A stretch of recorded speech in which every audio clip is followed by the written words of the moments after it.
Aksi RN alias Tompel, seorang siswa pelajar SMK mengejutkan kita. Betapa tidak, dengan motif balas dendam, ia menyiram penumpang bus dengan air keras. Akibatnya belasan orang terluka dan 2 diantaranya terluka parah terkena siraman air keras di wajah dan leher. Sudah separah inikah budaya kekerasan di kalangan pelajar? Lantas bagaimana dan yang seharusnya dilakukan oleh Polri? Sebab air keras masih dengan mudah dibeli di toko kimia.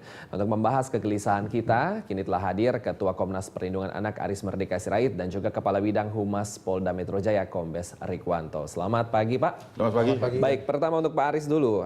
Menurut Anda, apakah yang dilakukan oleh RN ini merupakan sebuah kejahatan luar biasa, Pak? Oh iya, saya kira saya tidak menggunakan luar biasa, tetapi kejahatan ya, karena saya kira luar biasa itu dalam konotasi yang berbeda-beda. Tetapi itu bukan kenakalan, ya, tetapi kejahatan. Kejahatan tentu di dalam Kitab Undang-Undang Hukum Pidana itu jelas konsekuensinya harus berhadapan dengan hukum dan seterusnya. Nah, apa yang terjadi ini menurut saya lebih perlu kita diskusikan bahwa perubahan-perubahan perilaku tawuran ini sudah masuk pada yang mengarah pada sadistis. Ya. Oke, perubahan perilaku mungkin. Apakah ini jadi tren menyerang dengan air keras?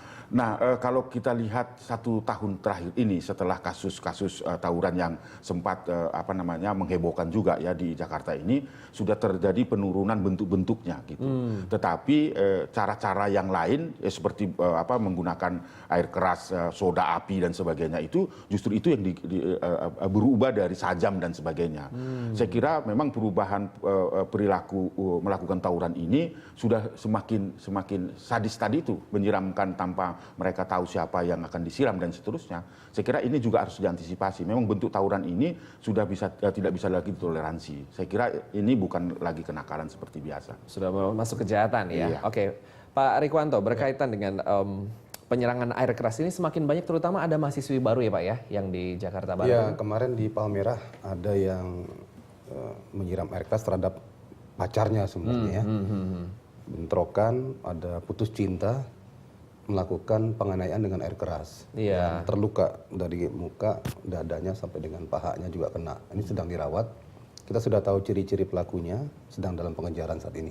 Oke, nah berkaitan dengan RN alias Tompel tadi ya, sejauh ini kan baru RN yang tertangkap. Nah, ada teman RN yang diduga juga membawa air keras, ini bagaimana Pak? Iya, memang dalam pemeriksaan terhadap RN kita ketahui bahwasanya yang menyiapkan air keras ini ada. Ada orang lain ya? Ya, ada inisial RG, ini sedang kita cari ke sekolah maupun ke rumahnya.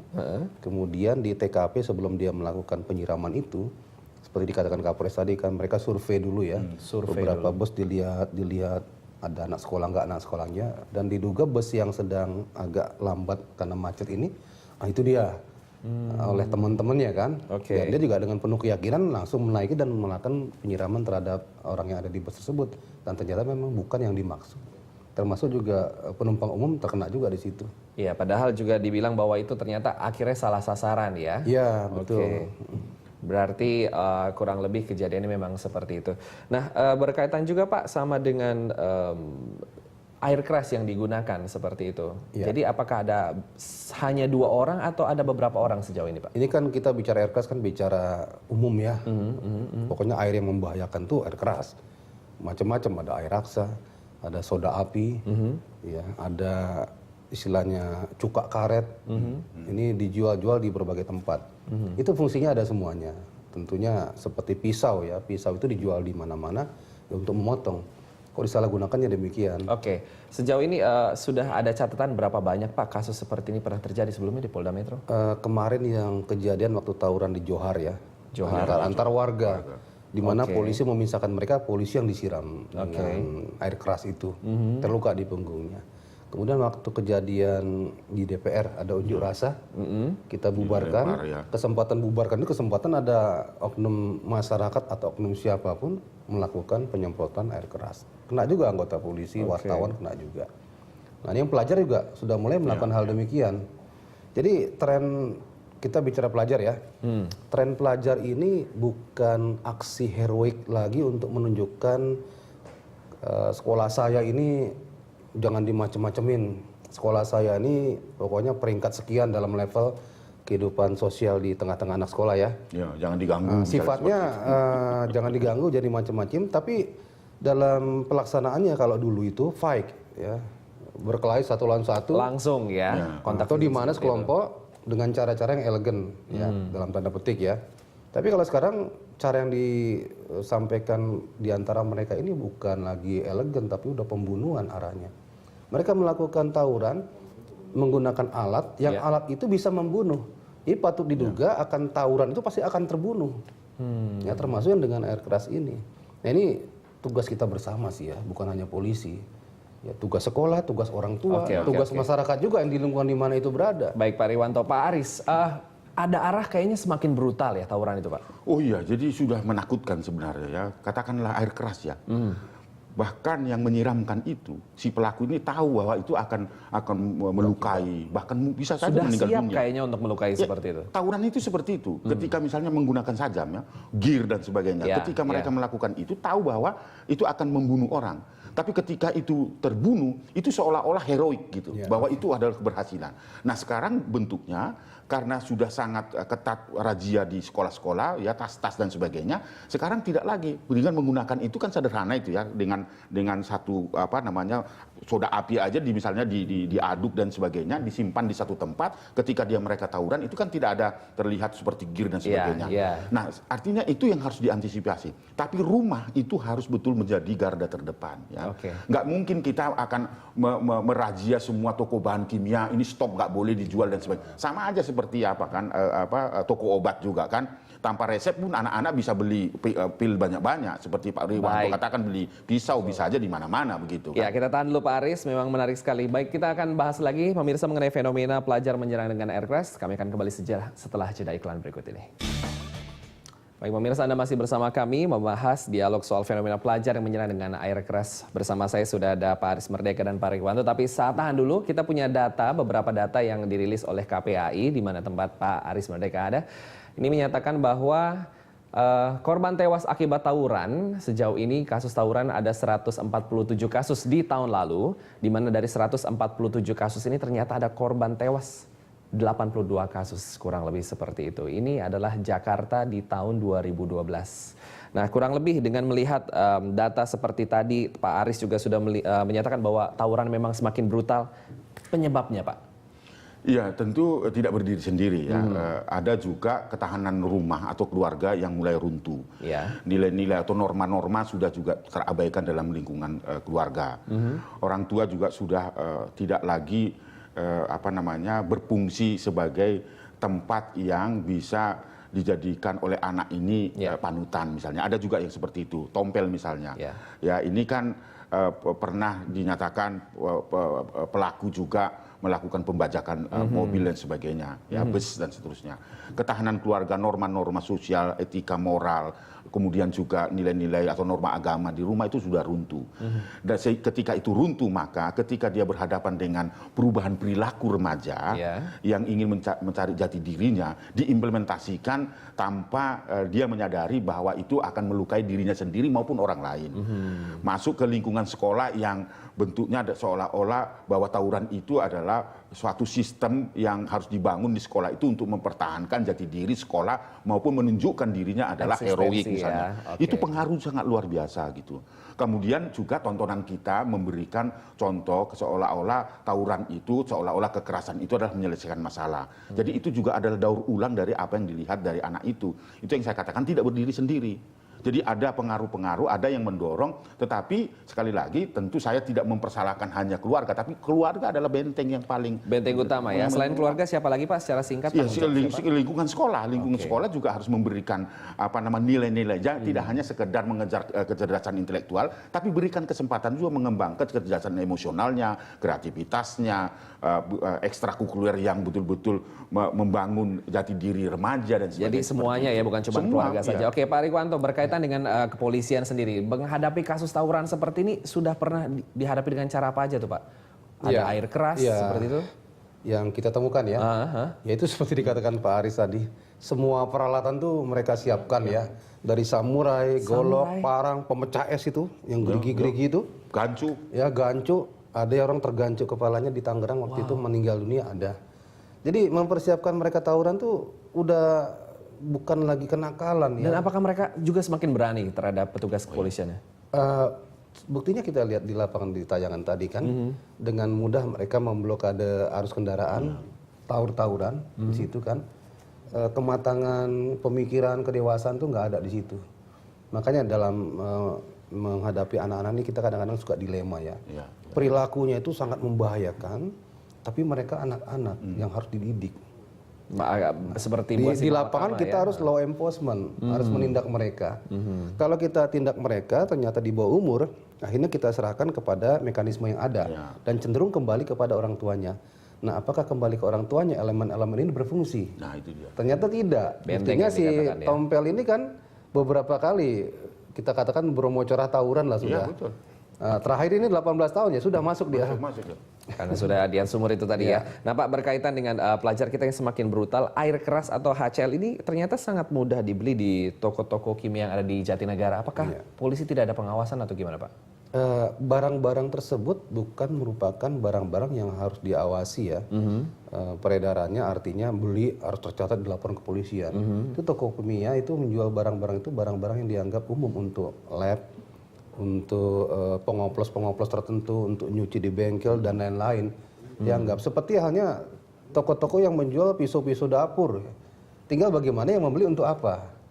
Ya, jadi jangan terus kita larang penjualan bahan kimia harus begini tidak. Oke, kalau Kecuali Bapak bahan kimia tertentu ya. Iya, bahan kimia. Nah, Bapak tadi menyamakan dengan pisau dapur atau seperti apa. Tapi kita punya data Pak, tahun 2012 lalu bahwa Pak Boy Rafli mengatakan akan mengawasi penjualan bahan-bahan kimia. Karena saat itu terkait dengan kegiatan terorisme, kita ingat. Nah, tapi nyatanya sekarang kan mudah aja Pak itu membeli bahan-bahan kimia seperti tanpa harus nunjukin surat. Yang saya katakan tertentu itu, tertentu ya, Ya. bukan yang seperti itu. Tertentu itu seperti potasium. Oke. Yang kimianya rumus-rumus kimia tertentu sehingga kalau dipadukan dengan kimiawi tertentu itu bisa membentuk bom, bisa membentuk yang membahayakan masyarakat umum. Itu ada memang, itu kita awasi memang.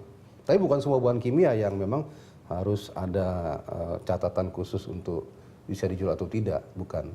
Oke. Jadi saya kira tergantung dari toko bahan kimia itu. Ini dibeli anak-anak atau beli apa kan gitu. Hanya mungkin seperti itu. Seperti ya katakanlah beli obat kan harus ada resep dokter. Iya, Tapi tiba-tiba anak-anak beli berapa renteng apa gitu kan menurut saya terus kemudian diberikan bebas seperti itu. Di situ saya kira fungsi pengawasannya. Saya tertarik dengan yang Pak Aris tadi sempat katakan di awal bahwa keluarga adalah benteng, harus menciptakan situasi dan kondisi yang mendukung supaya perilaku ini tidak terulang. Seperti apa Pak kondisi yang ideal menurut Bapak? Iya, jadi memang harus seperti yang saya katakan tidak berdiri sendiri, tetapi artinya bahwa harus juga lingkungan sosial dari keluarga itu juga harus kondusif ya. Artinya sama-sama memperhatikan dan sebagainya.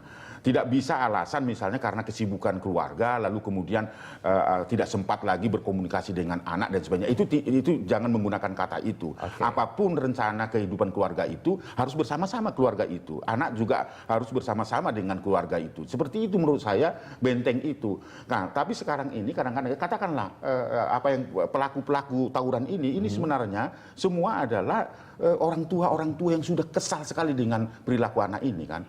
Itu makanya lingkungan harus juga mengambil alih. Sekolah misalnya, seperti Tompel misalnya, ini kan sudah umur 18, dia sudah pindah-pindah sekolah, lalu kemudian dia sudah berapa kali tinggal kelas ini. Iya. Seperti itu ya, jadi bukan hanya tanggung jawab orang tua aja, tapi lingkungan juga harus, termasuk juga sekolah gitu. Baik. Akan sangat menarik kita bahas lagi, tapi tahan dulu Pak. Jangan kemana-mana pemirsa, kami akan segera kembali setelah jeda iklan berikut ini. Masih dalam dialog bersama kami membahas fenomena pelajar yang menyerang menggunakan air keras.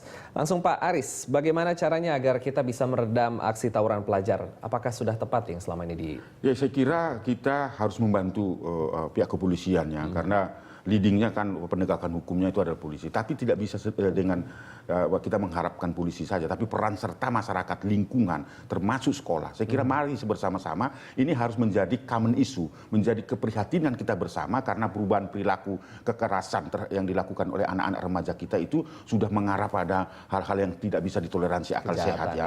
Orang bisa berkorban dan sebagainya, bahkan dirinya jadi korban sendiri juga gitu.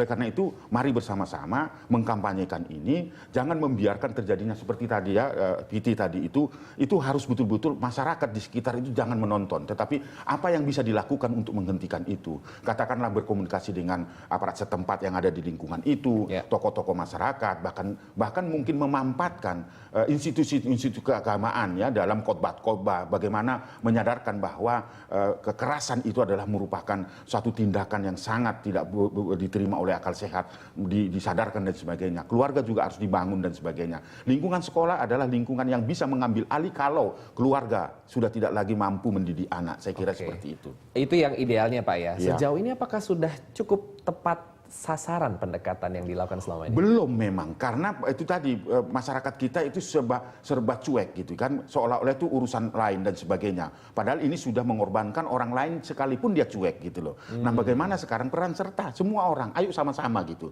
Jangan lagi misalnya membiarkan terjadinya seperti itu. Cara-cara kita bisa lakukan ya, dengan tentu bagaimana membangun supaya tidak mencelakakan dirinya sendiri. Saya kira itu yang terpenting, bagaimana peran serta masyarakat untuk menghentikan bersama-sama dan menghentikan tontonan-tontonan yang bentuknya kekerasan.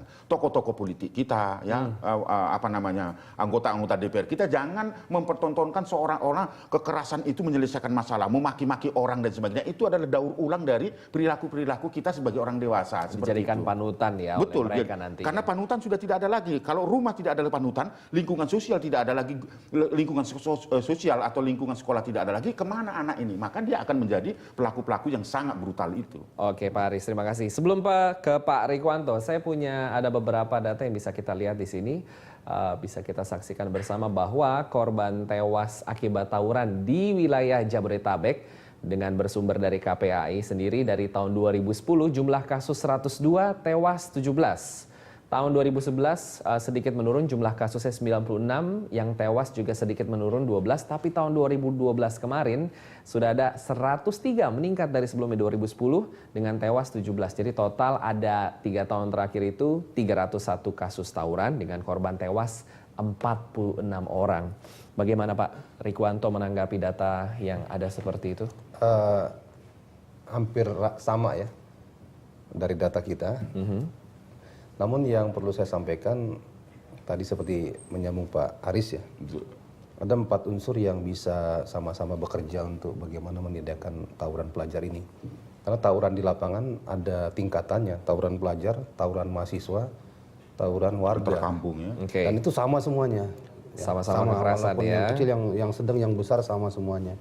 Dan ini mengejala ya, mengejala arogansi sektoral dan lain-lain. Kemudian 4 hal tersebut yang saya sampaikan, pertama polisi itu law enforcement, penegakan hukum, sekaligus pembinaan. Kita punya program polisi siswa, Pak Kapolda Metro ini ya.